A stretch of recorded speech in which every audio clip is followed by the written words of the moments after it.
Hare Nama Hare Nama eva kevalam Kalo nasteva nasteva nasteva gatiranyatan Hare Nama Hare Nama eva kevalam Kalo nasteva nasteva nasteva gatiranyatan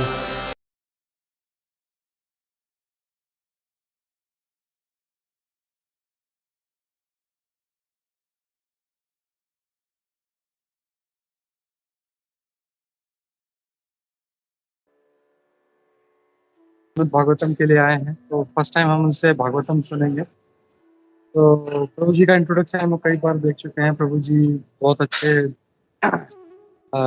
भक्त हैं, पोंडा गोवा के, और बहुत प्रचार करते हैं। खुद जो है मटेरियली वेल क्वालिफाइड हैं और स्पिरिचुअल भी इनका स्टडी बहुत अच्छा है। तो इनसे हम लोग आज श्रीमद् भागवतम की कथा सुनेंगे। हरे कृष्ण प्रभु, धन्यवाद, प्रणाम, ओवर टू यू। हरे कृष्णा। हरे कृष्णा। हरे कृष्णा। तो मंगलाचरण से शुरुआत करेंगे। ओम अज्ञानतिमिरान्धस्य ज्ञानाञ्जनशलाकया चक्षुरोन्मिलितं येन तस्मै श्री गुरवे नमः। श्री चैतन्य मनोभीष्टं स्थापितं येन भूतले स्वयं रूप कदा मह्यं ददाति स्वपदान्तिकम्। वन्देऽहं श्रीगुरुः श्रीयुतपदकमलं श्रीगुरून् वैष्णवांश्च श्रीरूपं साग्रजातं सहगण रघुनाथान्वितं तं सजीवं साद्वैतं सावधूतं परिजनसहितं कृष्ण चैतन्य देवं श्री राधा कृष्ण पादान सहगण ललिता श्री विशाखान्वितांश्च नमो विष्णुपादाय कृष्ण पृष्ठाय भूतले श्रीमते भक्ति वेदांत स्वामिन् इति नामिने। नमस्ते सरस्वती देवे गौरवाणी प्रचारिणे निर्विशेष शून्यवादी पाश्चात्य देशतारिणे वाञ्छाकल्पतरुभ्यश्च कृपा सिन्धुभ्य एव च पतितानां पावनेभ्यो वैष्णवेभ्यो नमो नमः। जय श्री कृष्ण चैतन्य प्रभु नित्यानंद श्री अद्वैत गदाधर श्रीवासादि गौर भक्त वृंद। हरे कृष्ण कृष्ण कृष्ण हरे हरे, हरे राम राम राम हरे हरे। हरे कृष्ण। तो सर्वप्रथम मैं सभी भक्तों को धन्यवाद देना चाहूंगा और सभी भक्तों को इस कार्तिक महीने की शुभकामनाएं देना चाहूंगा कि आज से कार्तिक महीना शुरू हो रहा है और मैं अपना परम सौभाग्य मानता हूं कि मुझे आप सभी भक्तों का संग का लाभ मिल रहा है इस कार्तिक महीने की शुरुआत में ही। तो जैसा प्रभु जी ने हमें बताया था कि हम आज श्रीमद् भागवतम के प्रथम स्कंद के 17वें अध्याय के श्लोक क्रमांक 32 के ऊपर हम चर्चा करने वाले हैं। तो ये श्लोक है, त्वां वर्तमानं नरदेव देहे त्वनु प्रवृत्तो यमधर्मपूगः लोभो नृतं चौर्यमनार्यमंहो ज्येष्ठा च माया कलहश्च दंभः। त्वाम तुमको, वर्तमानम उपस्थित, नरदेव हे नरदेव या राजा, देहेषु की देह में, अनुप्रवृत्तः सर्वत्र घटित होकर, अयम ये सभी, अधर्म अधर्म, पूगः जनसमूह में, लोभ लोभ, अनृतम असत्य, चौर्यम डकैती, अनार्यम अशिष्टता, अम्ह विश्वासघात, ज्येष्ठा दुर्भाग्य, च तथा माया छल, कलह झगड़ा, च तथा दंभ घमंड। अनुवाद श्रील प्रभुपाद जी द्वारा। यदि कली रूपी अधर्म को नरदेव अर्थात किसी कार्यकारी प्रशासक के रूप में कर्म करने दिया जाता है तो निश्चय ही लोभ, असत्य, डकैती, अशिष्टता, विश्वासघात, दुर्भाग्य, कपट, कलह तथा दंभ जैसे अधर्म का बोलबाला हो जाएगा। तात्पर्य श्रील प्रभुपाद जी द्वारा। तात्पर्य, किसी भी मत के अनुयायी गण धर्म के सिद्धांतों जैसे तप, स्वच्छता, दया तथा सत्य का पालन कर सकते हैं, जैसा कि हम पूर्व में कह चुके हैं। इसके लिए हिंदू से मुसलमान या ईसाई या अन्य कोई मतावलंबी बनने की आवश्यकता नहीं है, जिससे कि स्वधर्म त्यागी बनकर धर्म के सिद्धांतों का पालन न करना पड़े। भागवत धर्म के सिद्धांतों का पालन करने हेतु कहता है। धर्म के सिद्धांत न तो रूढ़ियां हैं, न ही किसी मत के नियामक सिद्धांत हैं। ऐसे नियामक सिद्धांत संबंधित देश तथा काल के अनुसार भिन्न भिन्न हो सकते हैं। मनुष्य को इतना ही देखना है कि धर्म का उद्देश्य पूरा होता है या नहीं। वास्तविक सिद्धांतों तक पहुंचे बिना रूढ़ियों तथा सूत्रों में चिपके रहना ठीक नहीं है। धर्मनिरपेक्ष राज्य किसी भी विशेष मत के प्रति निष्पक्ष रह सकता है, किंतु राज्य उपर्युक्त धर्म के सिद्धांतों के प्रति उदासीन नहीं रह सकता। लेकिन कलयुग में राज्य सत्ता के कार्यकारी अध्यक्ष ऐसे धार्मिक सिद्धांतों के प्रति उदासीन होंगे। अतएव उनके संरक्षण में धार्मिक सिद्धांतों के विरोधी यथा लालच, असत्य, छल तथा चोरी स्वाभाविक रूप से पनपेंगे, और ऐसे में राज्य में भ्रष्टाचार रोकने हेतु विज्ञापन व बाजी के हो हल्ले का कोई अर्थ नहीं होगा। तो इस श्लोक में महाराज परीक्षित, ये जो अध्याय है ये महाराज परीक्षित और मूर्तिमान कली इनके बीच का वार्तालाप है जिसको हम सुन रहे हैं।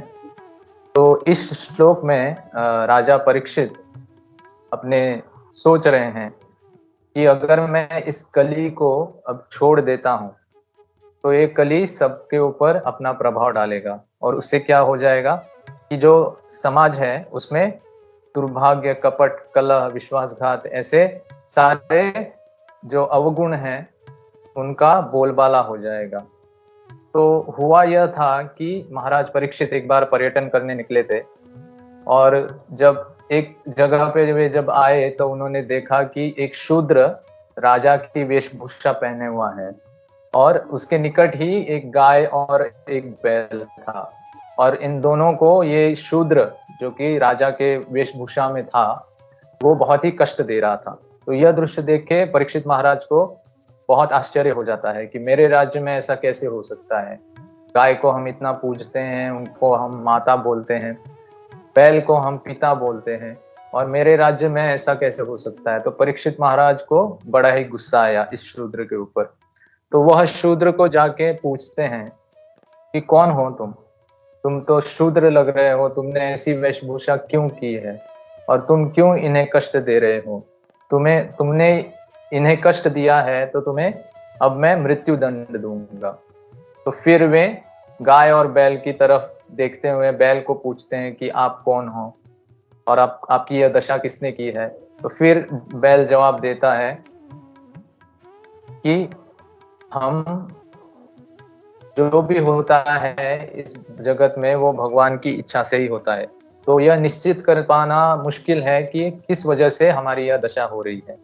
तो बैल के इन वचनों को सुनकर महाराज परीक्षित समझ जाते हैं कि ये बैल और कोई नहीं लेकिन धर्म का मूर्तिमान स्वरूप है, और वे देखते हैं कि यह बैल सिर्फ एक ही टांग पे खड़ा है। तो बैल की 4 टांगे होती हैं लेकिन 3 टांगे उसकी टूटी हुई थी और वो एक ही टांग पे खड़ा था, और उसके बाजू में ही गौ माता खड़ी थी जो बहुत ही कमजोर दिख रही थी। जिनको उचित आहार न मिलने के वजह से वो बहुत ही दुबली पतली हो गई थी। तो परीक्षित महाराज जब इनकी ये दशा देखते हैं तो वो समझ जाते हैं कि ये और कोई नहीं, ये शूद्र जो है वो कली है और अपना प्रभाव धर्म के ऊपर डालने अब यहाँ पे उपस्थित हुआ है। तो परीक्षित महाराज के रहते अधर्म या कली कैसे फैल सकता है, क्योंकि महाराज परीक्षित पांडवों के वंशज हैं। जैसे पांडवों ने धर्म की रक्षा की और धर्म के सिद्धांतों की रक्षा की, वैसे ही महाराज परीक्षित भी सक्षम थे धर्म की रक्षा करने के लिए। तो वे तुरंत ही अपनी तलवार निकालते हैं और कली को मारने की चेष्टा करते हैं। तो लेकिन कली तुरंत ही उनके पैरों में गिर पड़ता है और गिड़गिड़ाने लगता है। अपने जीवन की अपनी क्षमा याचना करता है और अपने जीवन की भीख मांगता है। तो महाराज परीक्षित क्योंकि वे भक्त हैं तो स्वाभाविक रूप से उनके हृदय में करुणा भरी रहती है। वो दीन वत्सल है, जो दीन है उनके पालक हैं। तो कली को ऐसे इस तरह गिड़गिड़ाते देख परीक्षित महाराज उसको मृत्यु दंड से क्षमा कर देते हैं। लेकिन वे कहते हैं कि तुम्हें मैंने मृत्यु दंड नहीं दूंगा, लेकिन तुम मेरे राज्य में नहीं रह सकते। और उसी दौरान ये श्लोक वे कहते हैं कि अगर मैंने इस कली को अपने राज्य में रहने की जगह दी तो क्या हो जाएगा, मेरे राज्य में भी लोभ, असत्य, डकैती, जो कलियुग के बाकी सारी लक्षण हैं, वे मेरे राज्य में भी फैल जाएंगे। तो इस श्लोक के तात्पर्य में श्रील प्रभुपाद जी लिखते हैं कि धर्म के 4 सिद्धांत है: सत्यम, शौचम, क्षमा और दया। सत्यम मतलब ट्रूथफुलनेस या हमेशा सत्य वचन कहना, सत्यम। शौचम का अर्थ है स्वच्छता, क्लेanलीनेस। क्षमा, क्षमा का अर्थ है तप करना, ऑस्टेरिटी। और दया, दया का अर्थ है दया, दीन वत्सल होना, अन्य प्राणियों के प्रति दया की भावना रखना। तो इन 4 पैरों पे ये बैल खड़ा था, सत्यम, शौचम, क्षमा, दया। लेकिन कलियुग के प्रभाव से हम देखते हैं कि इनमें से 3 गुण पूरी तरह नष्ट हो जाते हैं और एक ही गुण रहता है। जैसे वह बैल एक ही पैर पे खड़ा था तो वो सत्य का पैर था। तो कलियुग में ट्रुथफुलनेस या सत्य थोड़ी मात्रा में जिंदा रहता है, लेकिन बाकी जो गुण हैं जैसे शौचम, क्षमा और दया, ये 3 जो गुण हैं वो पूरी तरह से कलियुग में हम देखते हैं कि नष्ट हो जा रहे हैं। तो प्रभुपाद जी बताते हैं कि धर्म कोई भी हो, लेकिन इन धर्मों के सिद्धांत एक ही है, वो है सत्य, शौचम, क्षमा, दया। हम इस जगत में देखते हैं कि कई बार जो हिंदू लोग होते हैं, तो हमें पता है कि हिंदू धर्म में काफी सारे नियम हैं, ये नहीं खाना है, वो नहीं खाना है, श्रावण में मांस मछली नहीं खा सकते, और मंदिर में जाना है, सोमवार को व्रत रखना है, काफी सारे नियम रहते हैं। तो कई बार कई व्यक्ति ऐसा सोचते हैं कि अरे हिंदू धर्म में तो काफी सारे नियम हैं, तो मुझे ये सब नियम पालन नहीं करने, तो मैं क्या करता हूँ, मैं मुसलमान बन जाता हूँ या फिर मैं क्रिश्चियन बन जाता हूँ। उनके धर्म में सब अलाउड है, जो चाहे खा सकते हो, जो चाहे कर सकते हो। लेकिन प्रभुपाद जी यहाँ पे बता रहे हैं कि धर्म चाहे कोई भी हो, उनके सिद्धांत, मूल सिद्धांत जो हैं वो एक ही हैं, और इन सिद्धांतों का अगर हम पालन नहीं करेंगे तो धर्म बदलने से भी कोई फायदा नहीं होगा। तो वे सिद्धांत, उन सिद्धांतों को हमें हमेशा पालन करना चाहिए। तो धर्म हम क्यों करते हैं? लोग इस जगत में धर्म इसलिए करते हैं ताकि उन्हें कुछ अर्थ प्राप्त हो। धर्म, अर्थ, काम, मोक्ष। लोगों को लगता है कि अगर हम कुछ पुण्य कर्म करेंगे, हमारी जो ऑक्यूपेशनल ड्यूटी है वो करेंगे, तो हमें क्या लाभ हो जाएगा, हमें अर्थ का लाभ हो जाएगा, जिससे हम अपनी इंद्रिय तृप्ति को बढ़ाएंगे। लोग धार्मिक कार्यों में कई सारे धार्मिक कार्य, जैसे मंदिर में दान देना या स्कूल या अस्पताल खोलना, ऐसे धार्मिक कार्य करते हैं। लेकिन इन धार्मिक कार्यों को करने के पीछे हेतु उनका ये रहता है कि इन कार्यों से मैं पुण्य अर्जित करूंगा और इस पुण्य के बल पे मुझे अर्थ प्राप्त होगा, मुझे पैसा या खुशी प्राप्त होगी। यह एक्चुअली उनका भाव रहता है। तो इस अर्थ को प्राप्त करने से फिर क्या हो जाएगा, मुझे आसानी से मैं इंद्रिय तृप्ति कर पाऊंगा। और जब इंद्रिय तृप्ति कर करके जब मनुष्य थक जाता है, तब फिर वो मोक्ष की ओर बढ़ता है। लेकिन श्रीमद् भागवतम ऐसे कैतव धर्म को नहीं मानता। श्रीमद् भागवतम के दूसरे ही श्लोक में बताया गया है, धर्म प्रोज्झित कैतवोत्र परमो निर्मत्सराणाम सताम वेद्यम वास्तवम अत्र वस्तु शिवदम तापत्रयोन्मूलनम। श्रीमद् भागवतम ऐसे चीटिंग रिलीजन को, जो धर्म इंद्रिय तृप्ति के आधार पे जो लोग धर्म करते हैं, ऐसे धर्म को पहले ही लात मार के बाहर निकालता है। ऐसे धर्म को कैतव धर्म बताया गया है श्रीमद् भागवतम में। धर्म प्रोज्झित कैतवो अत्र परमो निर्मत्सराणाम सताम वेद्यम। और जो वास्तविक धर्म है उसे कौन जान सकता है, जो निर्मत्सर है। तो इसीलिए आगे भागवतम कहता है कि धर्मस्य हि अपवर्गस्य नार्थोर्थायोपकल्पते नार्थस्य धर्म एकांतस्य कामो लाभाय हि स्मृतः। तो भागवतम कहता है कि धर्म का वास्तविक फल क्या है? धर्म का वास्तविक फल यह नहीं है कि हम काफी सारा अर्थ कमाएं। धर्म का वास्तविक फल है धर्मस्य ही अपवर्गस्य, अपवर्ग की पथ पे अग्रसर होना। इसका मतलब क्या है कि इस भौतिक जगत से छुटकारा पाना और अपना जो निजी स्वरूप है, जो वास्तविक स्वरूप है, उसमें स्थित होना, यही धर्म का उद्देश्य है। धर्मस्य ही अपवर्गस्य। अब अपवर्ग शब्द बहुत ही इंटरेस्टिंग है। आप आई एम श्योर कि आप सभी जानते होंगे कि प वर्ग का अर्थ क्या है। कि प्रभुपाद जी बहुत ही इंटरेस्टिंग व्याख्या करते हैं प वर्ग की। जैसे हमारी देवनागरी लिपि में क वर्ग जो है वो क ख ग घ ण, फिर त वर्ग को त थ द ध न, वैसे ही प वर्ग क्या होता है?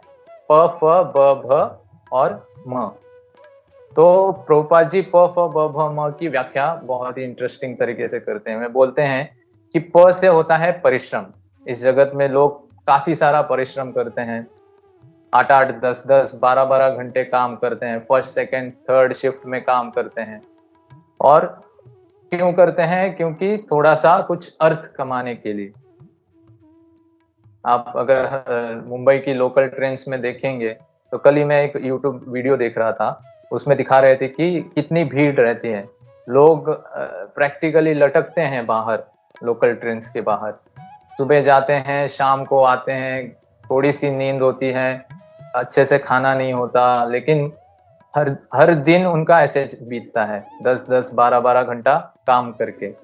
तो इसको बोलते हैं परिश्रम। प से परिश्रम, प से फेन होता है। जैसे हम खेत में देखते हैं कि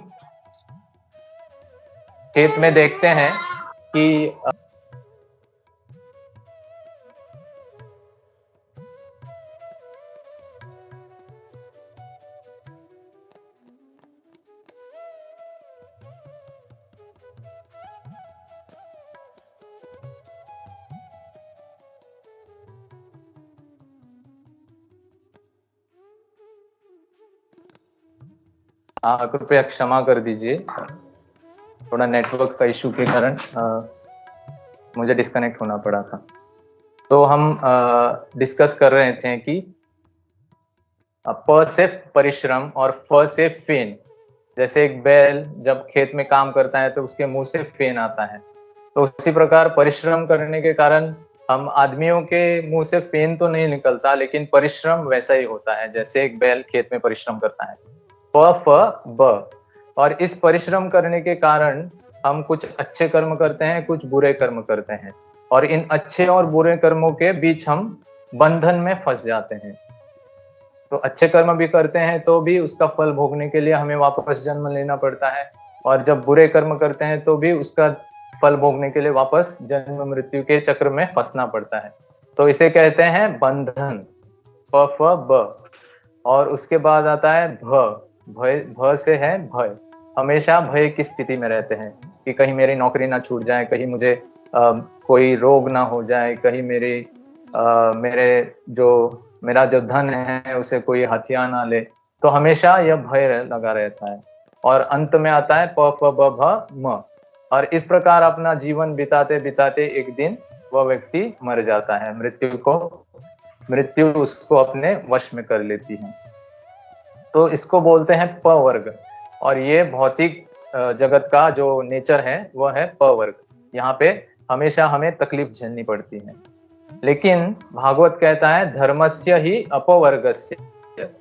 धर्म करके हमें अपवर्ग को प्राप्त करना है। धर्म का वास्तविक फल है हमें वैकुंठ में जाना और भगवान की प्राप्ति करनी। धर्मस्य ही अपवर्गस्य नार्थोर्थायोपकल्पते। और धर्म को हमें अर्थ कमाने के लिए उसका इस्तेमाल नहीं करना चाहिए। नार्थस्य धर्म में कांतस्य कामोलाभाय ही स्मृतः। और अर्थ कमा के हमें अपनी इंद्रियों को तृप्त करने में हमें नहीं लगना चाहिए। तो धर्म का वास्तविक फल है अपवर्ग। तो इसीलिए भागवत कपिल देव भी अपनी माता देवहूति को जब वो इंस्ट्रक्शन देते हैं तो वहां पे भी ये अपवर्ग शब्द का प्रयोग करते हैं। वो बोलते हैं सताम प्रसंगान मम वीर्य संविदो गायंत हृत कर्ण रसायना कथा तज्जोशनादाश्व अपवर्ग वर्तमनि श्रद्धा रतिर भक्तिर अनुक्रमिष्यति। वे कहते हैं कि भक्तों के संग में आके आपको भगवत भक्ति के बारे में सुनना चाहिए। सताम प्रसंगान मम वीर्य संविदो। मम वीर्य संविदो मतलब भगवान कपिल बोल रहे हैं कि मेरे बारे में आप सुनो, जो कि हृदय को और आपके कानों को पूरी तरह से प्यूरिफाई कर देगा। गायंतर हित कर्ण रसायना कथा तज्जोशनादाश्व अपवर्ग वर्तमनि। तो यहाँ पे भी अपवर्ग वर्तमनि बोलते हैं। तो इससे क्या हो जाएगा कि आप जल्दी ही अपवर्ग वर्तमनि, अपवर्ग की पथ पे अग्रसर हो जाएंगे।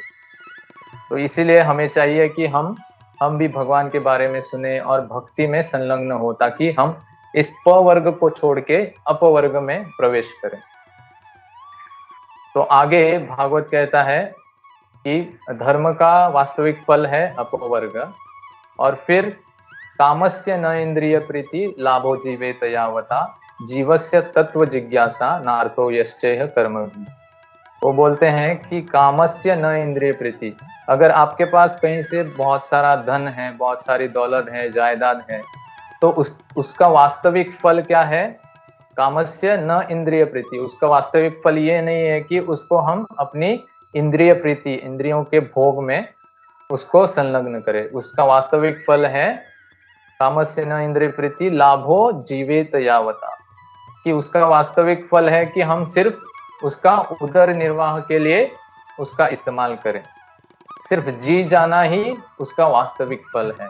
चाहे किसी के पास बड़ा, कितना भी बड़ा बंगला, गाड़ी, नौकर चाकर हो, लेकिन अगर वो इस काम को, इस अर्थ को अपनी इंद्रिय भोगों में उपयुक्त कर रहा है, तो वो उसका वास्तविक लाभ नहीं है। उसका वास्तविक लाभ है कि हम सिर्फ अपनी उदर निर्वाह के लिए उसका इस्तेमाल करें। और उदर निर्वाह के लिए इस्तेमाल क्यों करना है? जीना क्यों है? जीने का वास्तविक लाभ क्या है? जीवस्य तत्व जिज्ञासा। तो जीने का वास्तविक लाभ है कि हम तत्व जिज्ञासा में संलग्न हो। तत्व जिज्ञासा नार्थो यश्चेह कर्म भी। और इस जीने का लाभ यह नहीं है कि हम हमेशा इंद्रिय भोगों में लगे रहें। तो धर्म का वास्तविक लाभ है अपवर्ग। फिर का अर्थ का वास्तविक लाभ है कि हम सिर्फ जी जाएं, उदर निर्वाह करें। और जी जाने का वास्तविक लाभ क्या है? कि हम तत्व जिज्ञासा करें। तो इसीलिए भागवत कहता है, पहले ही कहता है कि धर्म प्रोज्झित कैतव, जो कैतव धर्म है उसको वो भागवत उसको पहले ही लात मार के बाहर निकाल देता है। तो इसके आगे प्रभुपाद जी यहाँ पे लिखते हैं कि वास्तविक सिद्धांतों तक पहुंचे बिना रूढ़ियों तथा सूत्रों में चिपके रहना ठीक नहीं है। तो धर्म के वास्तविक सिद्धांत जैसे बताए थे, सत्यम, शौचम, क्षमा, दया, तो इनको पालन न करते हुए केवल नाम के लिए धार्मिक धर्मध्वजी होना यह ठीक नहीं है। लेकिन कलयुग में राज्य सत्ता के अधिकारी, अध्यक्ष ऐसे धार्मिक सिद्धांतों के प्रति उदासीन होंगे। तो हम देखते हैं कि परीक्षित महाराज यहाँ सोच रहे हैं कि ऐसे कली को अगर हम छोड़ देते हैं तो क्या होगा कि मेरे राज्य में सब तरह अधर्म फैल जाएगा। और आजकल यही हो रहा है। जो कलयुग से प्रभावित जीव हैं, उन्हीं को लोगों ने वोट देके चुन के उन्हीं को अपना मिनिस्टर, प्राइम मिनिस्टर और राजगद्दी पे बिठा दिया है। और क्योंकि इन लोगों को वास्तविक धर्म का अर्थ मालूम नहीं है, क्योंकि इन्होंने भगवत गीता, भागवतम का अध्ययन नहीं किया है, भगवान की भक्ति में संलग्न नहीं है, तो इसीलिए ये लोग जो हैं वे अपनी इंद्रिय तृप्ति के लिए ही कार्य करते हैं। और उसी के ऊपर, इसके लिए, अपनी इंद्रिय तृप्ति को संतुष्ट करने के लिए ही वे लोगों का शोषण करते हैं और समाज का शोषण करते हैं। तो इसीलिए परीक्षित महाराज सोच रहे हैं कि मुझे इसे नहीं छोड़ना। अतएव उनके संरक्षण में धार्मिक सिद्धांतों के विरोधी तथा लालच, असत्य, छल तथा चोरी स्वाभाविक रूप से पनपेंगे। और ऐसे में राज्य में भ्रष्टाचार रोकने हेतु विज्ञापनबाजी के हो हल्ले का कोई अर्थ नहीं होगा। तो जब तक हम, हमारे लीडर्स जब तक शुद्ध मन के नहीं होते हैं, सदाचारी नहीं होते हैं, तब तक ऐसे ऐसे कई सारे ऑर्गेनाइजेशंस हैं जो भ्रष्टाचार को रोकने की कोशिश करते हैं। जैसे एक व्यक्ति था अन्ना हजारे, उसने भी काफी हल्ला बोल किया था भ्रष्टाचार के खिलाफ। लेकिन जब तक जो लीडरशिप पोजीशन में है वो अगर जब तक सदाचारी नहीं होते, जब तक वे भक्त नहीं होते, तब तक ये सब विज्ञापनबाजी, एडवर्टाइजमेंट और ये सब बाकी सारे जो ऑर्गेनाइजेशंस हैं भ्रष्टाचार को रोकने के लिए, इन ऑर्गेनाइजेशन का कितना भी प्रयास करे वे भ्रष्टाचार और इन बाकी सब चीजों को नहीं रोक सकते। इसलिए प्रभुपाद जी का एक सपना था कि जो भी पार्लियामेंट में जो भी MP MLA हो वो तिलकधारी हो, उनके गले में कंठी माला हो, 4 रेगुलेटिव प्रिंसिपल्स फॉलो करने वाले हैं। उन्होंने ऐसा खत में भी इंदिरा गांधी जी को लिखा था कि प्रभुपाद जी ने लिखा था कि जो आपके MP MLA हैं वो भक्त होने चाहिए, जो 4 रेगुलेटिव प्रिंसिपल्स फॉलो करते हैं, जो तिलक धारण करते हैं, जो जिन्होंने कंठी माला पहनी हुई है।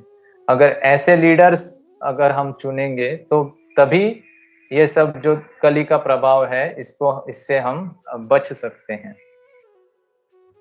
तो यहाँ पे मैं रुकना चाहूंगा, अगर किसी के कोई प्रश्न है तो वे पूछ सकते हैं। हरे कृष्ण।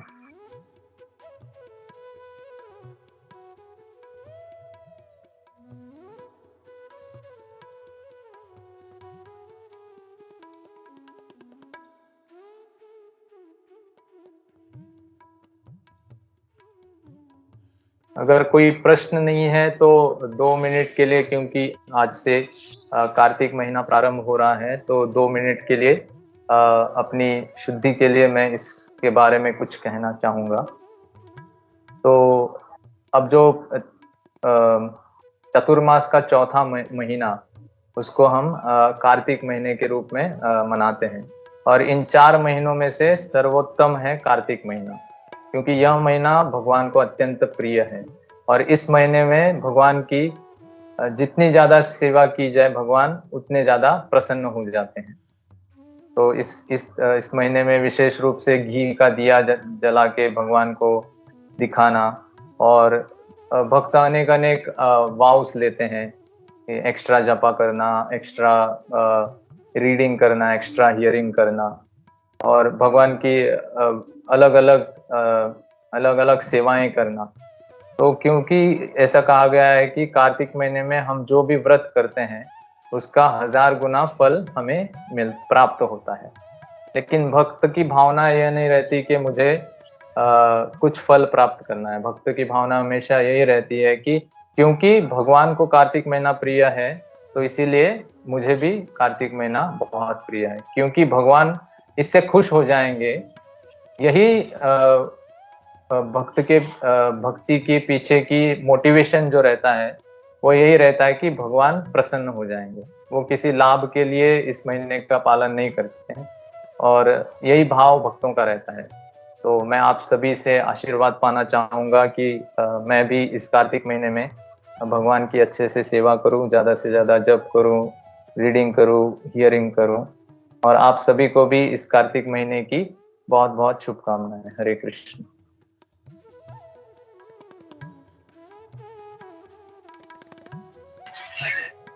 हरे कृष्ण प्रभु जी, दंडवत प्रणाम।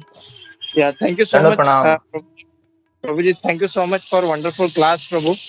और बहुत कुछ मतलब वी ऑलरेडी मतलब हमने मतलब we already heard all this thing, but ये मतलब बार बार हम मतलब सुनना बहुत अच्छा है, ताकि हमें याद रहे और उस हिसाब से हम प्रैक्टिस करें, जैसे कि ये प वर्ग अपवर्ग।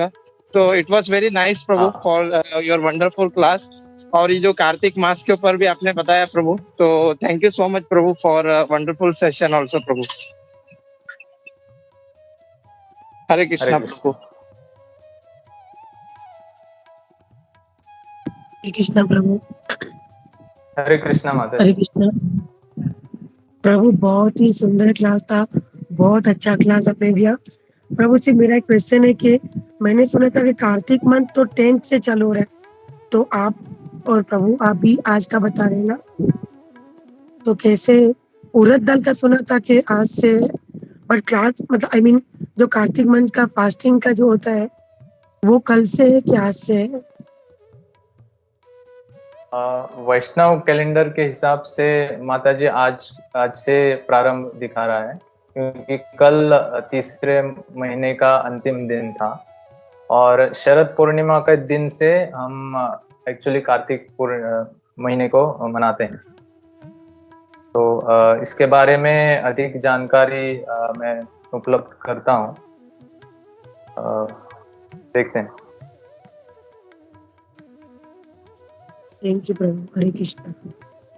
हरे कृष्णा। क्योंकि हम दुबई में रहते हैं तो दामोदर देश के कैलेंडर में भी 10 अक्टूबर ही था, तो मैंने सोचा मैं पूछती हूँ कि उड़द दाल का पता था पर फास्टिंग का तो उसी कैलेंडर में 10 अक्टूबर लिखा हुआ था, इसलिए। पर अभी मैं मुंबई में हूँ तो मैं सोच रही हूँ कि मैं क्या फॉलो करूँ। हरे कृष्णा। हरे कृष्णा।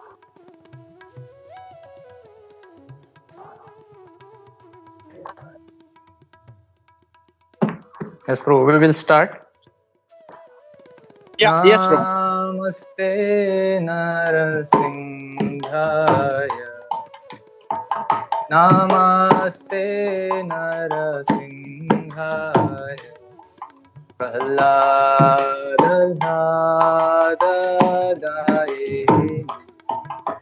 Hiranyakashipu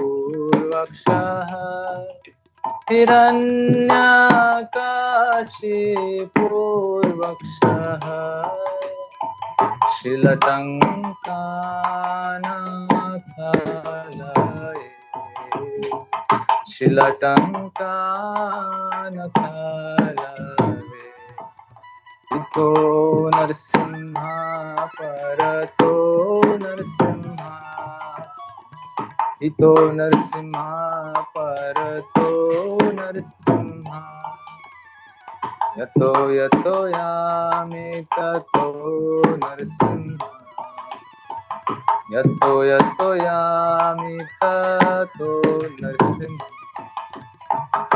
बहिर्नरसिंहा हृदये नरसिंहा बहिर्नरसिंहा हृदये नरसिंहा नरसिंहमदिं शरणं प्रपदे नरसिंहमदिं शरणं प्रपदे तव करकमलवरे नखा अद्भुत शृंगार दलिता हिरण्यकशिपु तनुभृङ्गा केशवधृता नरहरिरूपा जय जगदीश हरे जय जगदीश हरे जय जगदीश हरे जय केशवधृता नरहरिरूपा जय जगदीश हरे जय जगदीश हरे जय जगदीश हरे जय नरसिंहदेव जय नरसिंहदेव नरसिंहदेव जय नरसिंहदेव जय नर हरि जय नर हरि जय नर जय प्रहलाद महाराज जय प्रहलाद महाराज जय प्रहलाद महाराज जय प्रहलाद महाराज जय प्रहलाद महाराज